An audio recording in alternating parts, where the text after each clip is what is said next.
ଆଜିର ଏଇ ସିନ୍ଧେମାଳରେ ଆମର କେଜିବିପି ର ନାମ ଲେଖା ଉତ୍ସବରେ ସମସ୍ତ ସିଆରସିସି ମାନେ ଏବଂ ଏବିଓ ସମସ୍ତେ ଉପସ୍ଥିତ ଥିଲେ ଏବଂ ଏଇ ସ୍କୁଲର ବିଦ୍ୟାଳୟର ସମସ୍ତ ଶିକ୍ଷକ ଶିକ୍ଷୟିତ୍ରୀ ସମସ୍ତେ ଉପସ୍ଥିତ ଥିଲେ। ଆମର ଯେମିତି ଡ୍ରପ୍ ଆଉଟ୍ ପିଲା ଯୋଉ ଡ୍ରପ୍ ଆଉଟ୍ ହାର ବେଶୀ ବଢୁଛି ତା ଉପରେ ପିଲାମାନେ କେମିତି ଯେହେତୁ ପ୍ରତି ପଞ୍ଚାୟତରେ ଆମର ଅଛି କେଜିବିପି ଅଛି ପ୍ରତ୍ୟେକ ପିଲା କେମିତି ଏଇଠି ଜଏନ୍ କରିପାରିବେ ସେଇଥିପାଇଁ ଆଜି ଗୋଟେ ପ୍ରିପାରେଟରୀ ମିଟିଂ ଆମର ପ୍ରଧାନ ଶିକ୍ଷୟିତ୍ରୀ ସ୍କୁଲର ରଖିଥିଲେ।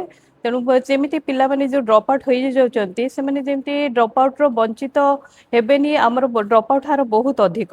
ତେଣୁ ସେଇ ପିଲାମାନଙ୍କୁ ଆମେ କେମିତି ଏଠି ଆଡମିସନ କରିବା ସେଇଥିପାଇଁ ଏ ପ୍ରିପାରେଟରୀ ମିଟିଂ ଥିଲା। ଆଉ ତାର ବହୁତ ଗୁଡେ ଗାଇଡଲାଇନ ଯେମିତି କି ବିପିଏଲ୍ ପିଲା ଅନାଥ ପିଲା CWSN ପିଲା ଯୋଉମାନେ ପଢାରୁ ବଞ୍ଚିତ ହଉଛନ୍ତି ସେମାନେ କିପରି ଜଏନ୍ କରିପାରିବେ ତାର ଗାଇଡଲାଇନ ପୁଙ୍ଖାନୁପୁଙ୍ଖ ଭାବରେ ଆଲୋଚନା ହେଇଥିଲା।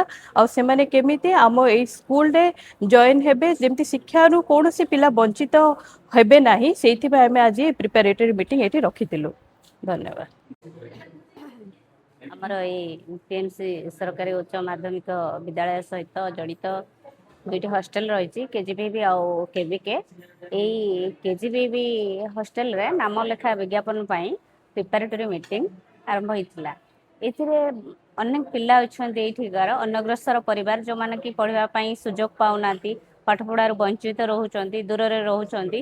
ତେଣୁ ସେମାନଙ୍କୁ ସୁଯୋଗ ଦେବା ପାଇଁ ଏ ହଷ୍ଟେଲର ବ୍ୟବସ୍ଥା କରାଯାଇଛି।